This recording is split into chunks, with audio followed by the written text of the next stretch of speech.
ekene nwoke na ekene nwaanyị.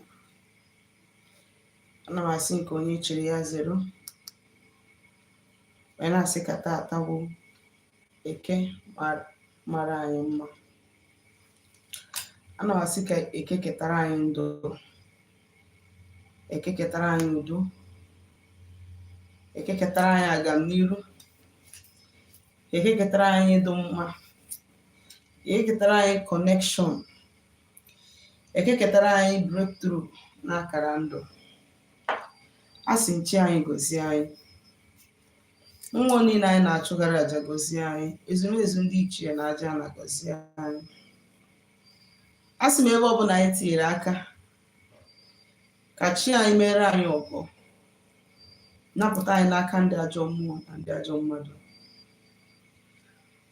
Otu a si kwuo ya ka ọ ga-esi wee dị. Tata bụ eke, na okwu nnekwu okwu ndụ okwu ọfọ, na nwoke ama mgbaji okwu nwaanyị ama mgbaji okwu, mgbe ọfọ ngọrọ ka ọ dịrị nwoke mma dịrị nwaanyị mma. Ise. Aka m kwa onye nke gị nwada agbara ọma ụzọ mmiri, abụ m onye mgbasa ozi ọma ọdịnala Igbo, bụrụkwa dibịa Igbo. Anyị na-agbasi afọ ike, anyị na-arụkwara mmụọ dị iche iche, anyị na-enyekwara ụmụ Igbo aka ịmara eziokwu gbasara ọdịnala, maka na ọdịnala bụ ụzọ ndụ n'ụzọ eziokwu. Ọdịnala ebe ejedebere. Eji m ohere a wee na-anabata gị nwa bụ onye Igbo, wee na-asị gị na-achị azụ n'ọdịnala Igbo. Ọdịnala ya bụrụ igwe ọgwụ, ọdịnala na-abụrụ igbu mmadụ, ọdịnala na-abụrụ igwe ajọ ọgwụ, mana ọ bụrụ igbu mmadụ. Ọdịnala bụ ụzọ ndị mbụ na ndị egede si wee bie ndụ, wee kpere Chukwu okike abịa ma wuo ntọala eji wee nwee Igbo niile. Onye nwa ka anyị na-eme. Wee na-asị gị ọwụ tata bụ ize gị sonyere anyị, anyị ma-asị gị nnọọ, kama jisikwa ike ka chi gị nyere gị aka, duzie gị n'ezigbo ụzọ. Ise. Ị chọrọ idere m ozi na WhatsApp, ị edere m ozi na 07037311663. Ị chọrọ ịkpọ m na 09166911575. Ndewonu. Echefukwana na mgbe ọbụla anyị batara na live section, ihe eji emekarị live section bụ na is to prove so many people na-efili na ọwụrụ the right person nwe the account. Ihe a bụ maybe video mmadụ somebody na-eme upload.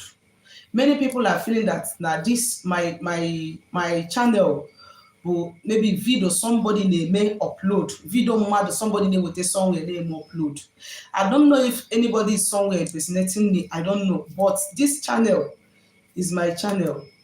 Ya ka m ji abịa live ọtụtụ mgbe, maka na ọ bụ na mmewe video mee ya upload, ọ na-aka save room time, because ọ da-abụkarị mgbe ahụ mere ya ka m ji eme upload. Enwere m ike ime ya, drop ya, maybe ihe ọzọ m na-eme. When I am less busy, I'll post it.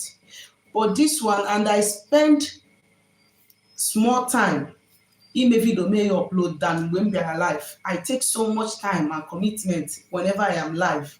So before ọ bụrụ na ị na-ekiri m ihe a the first time ị na-ekiri m, be rest assured that the face you are seeing here is still the same face you are going to see one-on-one. The voice you are hearing is the same voice you are going to hear when you call my number.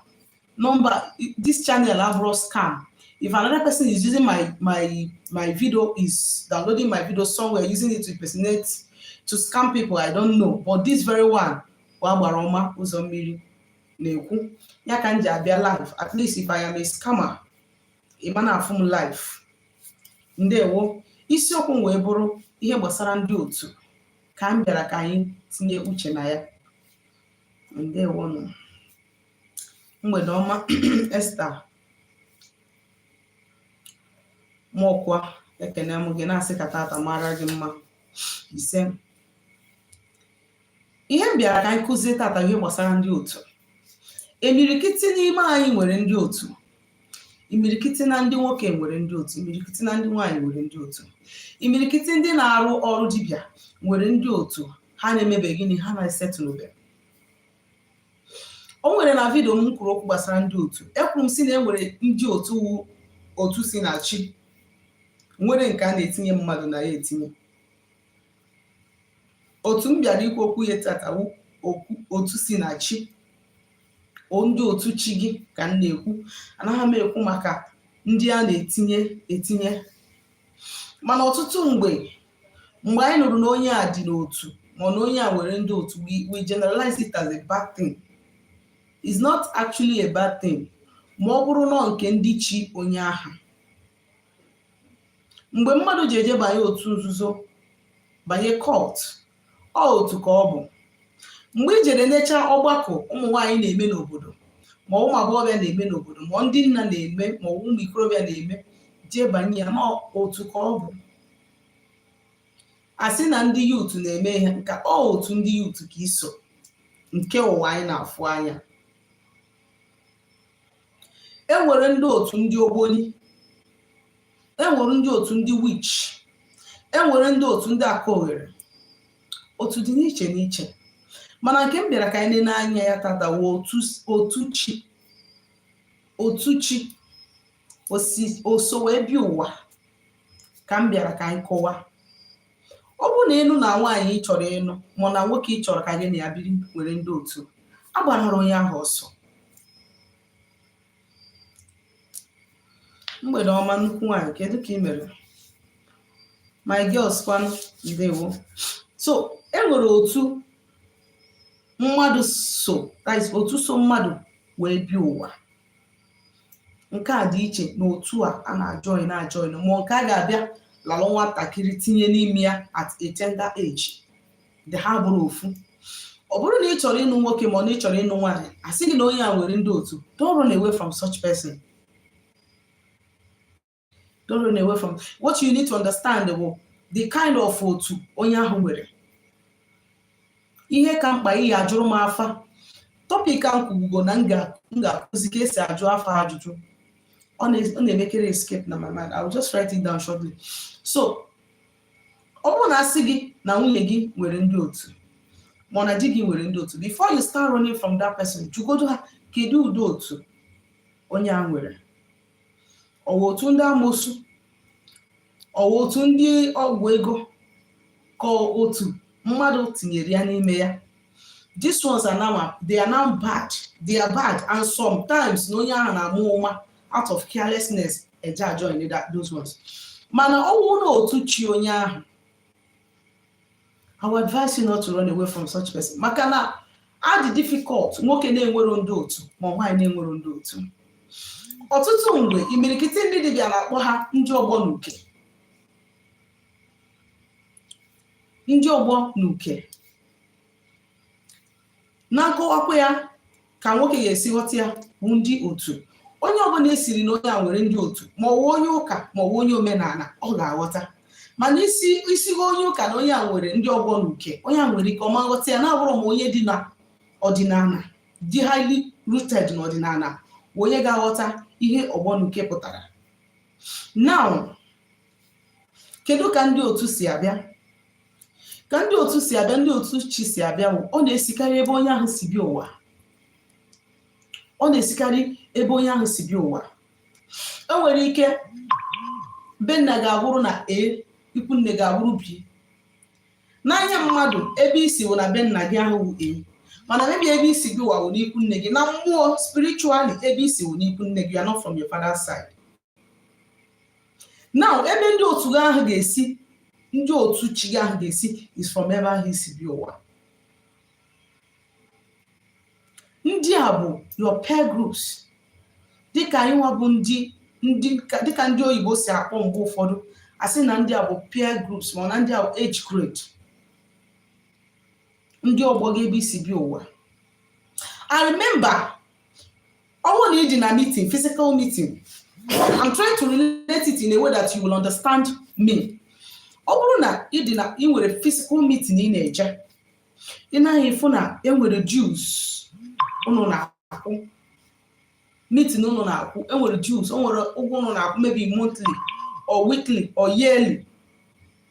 Then, e nwere iwu na-guide that meeting or organization ahụ ịbanye. I'm trying to take you somewhere. I'm trying to align this thing so that you can understand it very well. O nwere ụtụ unu na-atụ. O nwere iwu na-guide that meeting ahụ iso na ya. Then, mgbe ihe ndị otu a dịgasị, nke ọbụla imegidere wee jehie ụkwụ na ya, you serve the punishment. ọ bụrụ na ịnọgide ndị ibe ga-akpọrọ gị meeting, iburu ego, and other people you refuse to do meeting for them. Ifuru na ndị otu ga na-achọ gị, ndị meeting ga na-achọ gị, bịa tụọ meeting unless ibute ego ahụ ebunyere gị. Otu a ka ọ dị n'otu chi. You had an agreement with them. O nwere ọgbụgba ndụ gị na ha nwere tupu ibi ụwa. That is the reason when we sleep most at times anyị afụ onwe anyị n'afịa. Some of us na-afụ onwe anyị in the midst of friends. Some of us nwere ike ịfụ onwe anyị na mmiri ebe anyị na ndị friends anyị na-egwu mmiri ma I walk towards the water. Ịma na nke gị wụ otu mmiri ka ọ bụ. Ọtụtụ n'ime anyị nwere ike ọ bụrụ ebe anyị na-edosi ihe anyị ji eje meeting bụ na mmiri ahụ anyị si bi ụwa. Physically anyị nwere ike anyị amaghị mmiri ahụ anyị si bi ụwa, mana mmụọ anyị rara ụra. When our body becomes unconscious, our soul will leave. And once our spirit leave, ọ na-eje direct to that mmiri. Pick ihe o jeje na meeting, eje meeting banye na mmiri. And the more you na-eje, the more you are getting those people closer to yourself. Ogwe ga na-akwụ. Sometimes you may become unconscious of these things. Ụgwọ ahụ ga na-akwụ. Enwere ike if you fail to do your dues, the next thing a ga-eme wee ka akwụọ gị ọya. Ịya bụ ọya ijebu ụlọọgwụ. Ijebu ụlọọgwụ isi ebe ahụ mefuo that money. Enwere ike akwụọ gị, ebutere gị disappointment n'ihe ị na-eme. Esi ebe ahụ nara gị that money. Ma ọ bụ idosi ego ha bịa mmiri ya. Ịpụta isi na onye gị na ya na-abụ nọ wepụrụ that money mana ọha nwa. Kedu ife a na-eme? Ife a na-eme when you settle ha, you have given them their rights. They have no reason whatsoever ijide your blessing or ịbịa kwuchie ego ụzọ. Maka gịnị? Ihe nji akọwara ihe a bụ ọgbọnuke ọha nwa bụ ndị otu a anyị na-ekwu okwu ya. They are your peer groups. Ọgbọnuke ahụ bụ that it always, mgbe ọbụla ọ na-apụta n'ụzọ gị, they always comes with negative energy. Why they are coming with negative energy is because maybe you have started failing to pay your dues or keep to their rules. Enwere ike bụrụ onye na-eje ụka, itibe fire, die by fire. Itigide fire ahụ, they will become angry and they will stay away from you. Ha stays away from you, next thing ha ga-eme because they are now angry with you. You did not settle them. You did not settle them. Next thing ha ga-eme bụ ibutazi ụtụ n'ụzọ gị. Ndị ọgbọnuke nwere ike ime nwaanyị ọnụ ọdị ọmụmụ nwa. Ndị otu ha nwere ike ime nwaanyị ọnụ na di years ọmụmụ nwa. Ndị otu nwere ike ime gị ịnọrọ sọsọ gị na-atamu. Ndị otu nwere ike ime mmadụ hara madness. Ndị otu nwere ike ijide your business as an insufferable for all that thing ị na-eme, jide ha ncha niile crush ya. Ndị otu can bring all manner of negativity on somebody when you have failed to settle them, when you have failed to align yourself with them. Ọ bụrụ naanị nwaanyị na-enwe ndị otu, nwoke na-enwe ndị otu, nwaanyị na-enwe ndị otu. Nwoke na-enwe ndị otu, nwaanyị na-enwe ndị otu. Ọ bụrụ naanị onye dị ọcha na-enwe ndị otu, onye dị oji na-enwe ndị otu. So ọ bụrụ na ịchọpụta na your partner nwere ndị otu chi, do not leave that person. It won't change anything. Then nwere onye nke ị na-eje nke ya bụrụ ịkpa cash, nke ya kadị njọ. Ị na-anyị fụ na imirikiti ụmụ nwaanyị, ọ dị difficult nwaanyị ọ bụla ị ga-agbara afa, o nwere odi mmiri ma o nwere ndị ọgbọnuke. So if you are running to leave and go to another person, do you know if that person is better? Ọ bụrụ ndị otu niile ka a ga-asetụlụ wa setụlụ taa. Enwere ndị otu ị ga-enyebe ihe ajụ. Enwere ndị otu a ga-asetụlụ ajụ. Anya na-eme ụfọdụ mgbe ịnụ na onye asị na ya arụgo ọrụ ndị otu rụkọkwa ya na ọda aga. O nwere ndị ị ga-esetụlụ ha ajụ. Ọ bụrụ ndị otu niile ka ị ga-asetụlụ ekwere release onye ahụ. O nwere ka ọ bụrụ na onye ahụ nupụrụ isi n'ụwa ya nke mbụ, nupụ na nke ọzọ, nupụkwakwa na nke a. They decided to punish that person severely. Inyebe ha aja ha ajụ. It only take the grace of Chukwu Okike abịa ma iweta dibịa nwere ume na ha ga-ekwe gee ntị. So na nchịkọta okwu, ndị otu abụrụ ajọ ife mana ọ bụ ajọ ife, maka na ọtụtụ mgbe imirikiti n'ime anyị ada aghọta. O nwere onye ga na-agwa kịta na mee reason ya wụ mee reason ọ ji asọfawu ndị otu, ọ na-agwagodo gị ka ọrụ mmiri because of what ihe ọnụgoro 1 or 2 places gbasara ji mmiri. I'm not saying all of them are important, ha ncha niile dị mkpa, mana eme gịnị neglect na ndị otu because they can break you. They can break you. Ndị otu nwaanyị nwere ike ime di ya ọyọba nni, nwoke na-eme ọfụma pụtazi ọ na-ayọ nni ọ na-ayọ.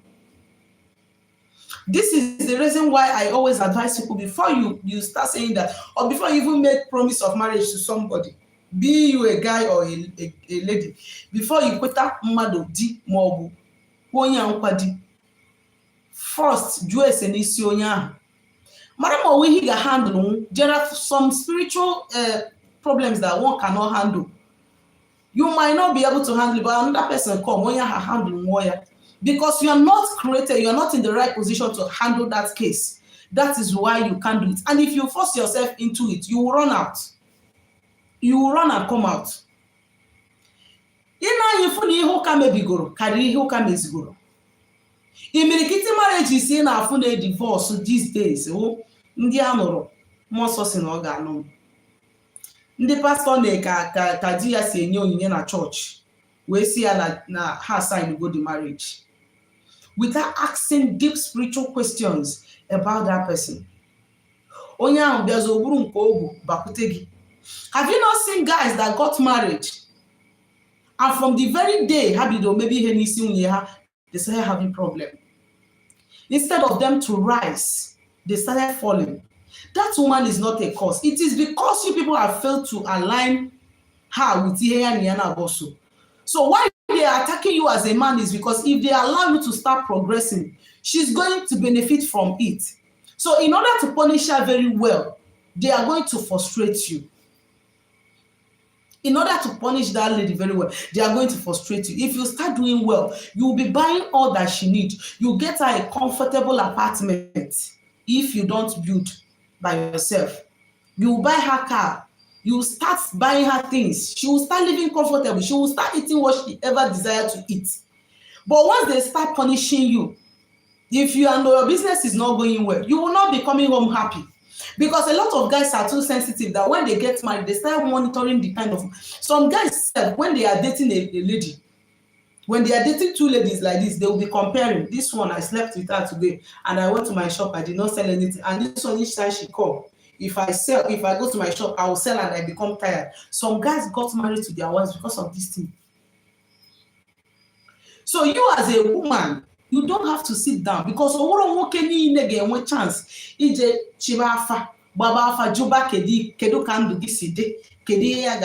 only takes a man, they calm, and a man that loves you so much to do it.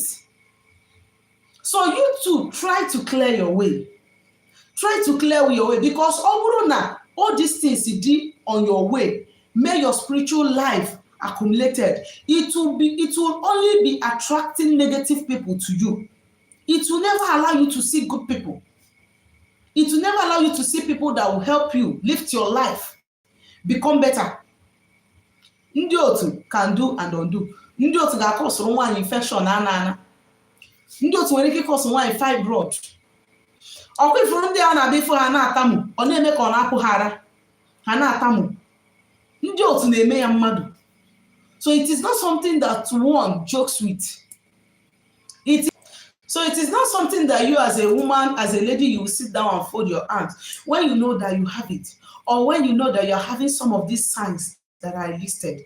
If you know that you're having some of these signs that are listed, you should try as much as you can to settle them, because this could be the reason why you are still single. It is not only spiritual husband. This could be the reason why that job you are looking for, you've not gotten it. This could be the reason why negative people, only negative guys are coming to you. You as a man, this could be the reason why you are always meeting a very wicked and bad woman.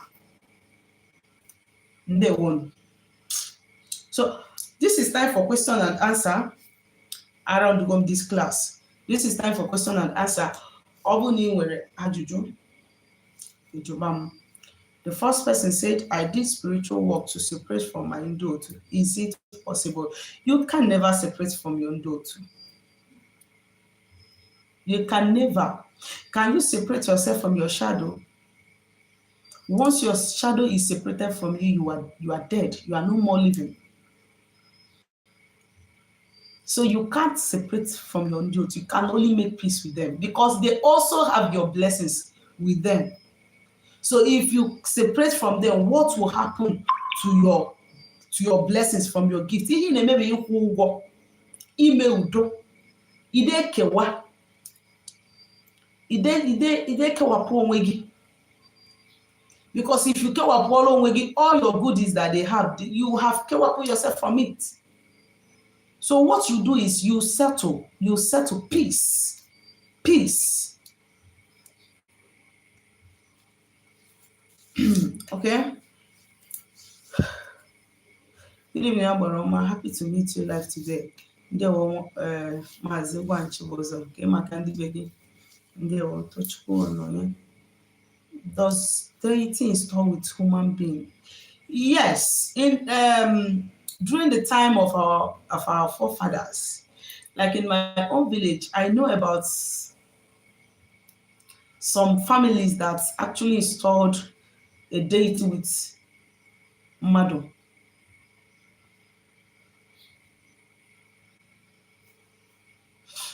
You understand? They actually installed a deity with Mado.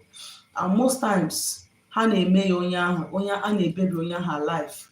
Sometimes a na-ebere isi onye ahụ wee rube dị mmụọ. If so many family a na-ekwusi na ndị nna nna ha metara arụ, that they maybe ha gbara afa si na ndị nna nna ha metara arụ, and the thing is now affecting their grandchildren and their great grandchildren, then the mara na that family ada na ha niri mmadụ na ndụ, ọ na ha gburu mmadụ, ọ na ha megburu nwaanyị anụtara anụta. So it happened. So, and what is the difference between charm and alusi? Ọgwụ na alusi. Alusi bụ mmụọ dịrị onwe ya. Mana ọgwụ or charm, as you said, is a part of that, is a power from deity. Mana deity, alusi mmụọ dị. Mana ọgwụ bụ an extracted power from an oracle or from a deity. You understand? That is it. Okay, good evening, my sister. I'm going to Mama Azitoni. How do you know if you have Ndiotu? I've said it before. If you constantly see yourself in the market with people, or you constantly go to the market in a day, meeting Ndiotu. If you see yourself always eating in the dream with people, or even alone, or when somebody, maybe they use the face of a woman or a man to give you something to eat, either on the amusu, Ndiotu, yes, in the amusu, Ndiotu, Ndiagu, for the call. Then, if you constantly, maybe you see yourself always in the midst of friends going to school, maybe school a pass go, man and Ndiotu gi na do achiga kazu. Maybe you are finished from the university and you're now seeing yourself in the midst of your friends, still going to university, or still in the lecture hall, or you still see yourself wearing your primary school uniform with your friends, or even yours, man and Ndiotu gi mondia uge na do achiga kazu. And then for someone that have call, Ndiotu gi so n'ihe iji arụ ọrụ. There is no way you can warrior of man without Ndiotu. That is why I advise that people should not go for separation. Instead, they should go for peace. Okay. Why is it that whenever I pray in the morning, bees always come? Arụsị ka ọ bụ. O nwere ihe mmụọ ji apụ dị different. O nwere mmụọ ji arụsị apụ. Ji bee anwụ apụ. So your deity is coming, especially if you have core. This happens to people that have core. So if you have core, mgbe ọbụla ha bịawara, when you start praying and they are coming, tọba nzu, tọbara ha nzu. What does it mean to see yourself in a market? I'll explain that. So what if you don't have money for doing the work yet? How do someone talk to them? Get some sweets, get some groundnuts, get minerals, get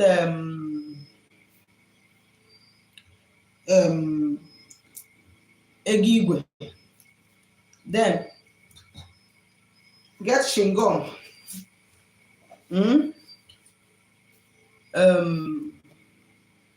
Get some biscuit. Ewosaya, ịnọrọ na be gị. You start calling them. Ndiotu mana makpunu. You get a small plate, a small plastic plate, white. And I see her na tata. You get a coin, a gigwe, even if it is one.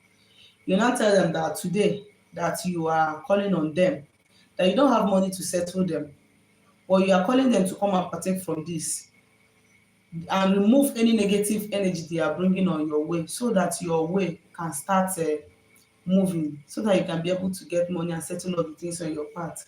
That you are offering them this first of all, before the eatables, kola nut. You are offering them this kola nut. As you are offering them this kola nut, let every of your blessing come to you. They should remove negative energy on your path. You carry over for you, put the 3 loaves in that plate, and you will not eat one. You now bring nzu. You now put nzu small for them in that small plate. You tell them nina amaha nzu ha makwa nzu ka ịchake. You now bring edo small nina amaha edo ka udo dị na ndụ gị. You now bring a sweet, you give them. You take one and you lick. You bring chingom, you give them. You take one and lick. You bring biscuits, you give them. You eat. Whatever you give them, you are going to eat from it. You understand? So all the things that I mentioned, the coins, you put it there. You understand? You now open the mineral and you do it. You just open the mineral and you not allow the cover to fall off, just like this. You understand? When you open the mineral, you'll be doing it like this, so that the minerals, the Fanta, will be dropping on the plates. Na bido tata ka ihe ụtọ mebe na ndụ gị. You understand? Ikubi ya kucha ya. You now drink the remaining one. Iburu ya pụta n'ezi. Straight road. Ibupute ya ebe ahụ. You keep it for them and you go back. So if you do it, you are going to see changes. If they are the one responsible for your problem. Ọ bụrụ n'ime gị imega abortion, mee ya countless number of time, or imego abortion at all. He cleans the onwe gị from it. Isi na Ndiotu na-eme gị. Mana chi gị na-achọ oke, chi gị eribere, isi na Ndiotu na-eme gị. So, thank you. There. What does it mean when saw myself prepare?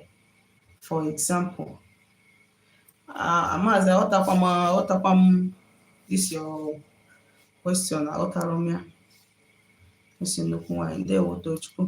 Someone that is having bad luck is ogbonike because of it. Sometimes so many things can bring bad luck to someone. When you have foundational deities that have been neglected, altars, that maybe your grandfather or your great-grandfather, it can bring a lot of bad luck to the family. Yeah? So when you, just like what I listed before, those things that I used to mention, that now it can actually bring bad luck to you. One can bring bad luck to you. You understand? They can bring bad luck. There are so many factors that can bring bad luck to you. There are so many factors that can bring bad luck to someone. Yeah. Okay, what does it mean to see yourself driving a car? It depends on the condition Sometimes when it's like someone that have a spiritual gift, when you drive a car, it is your journey that they are showing you, your spiritual journey that they are showing you. Sometimes o nwekwara ike ịbụ a journey of death, a very bad journey. So when you see yourself driving a car, depending on the scenario, you understand what you need to do is you have to do consultation. Maka na mgbe ụfọdụ mmadụ ịba na moto ma ebu ya ebu ma ọ bụ onwe ya, mgbe ụfọdụ ọ na-abụ ọnwụ, mgbe ụfọdụ o nwere ike ịbụ ọnwụ, mgbe ụfọdụ o nwere ike ịbụ a journey. In fact, it is a journey, either good or bad. So it depends on what happened in the dream. Ajụjụ agwụgo.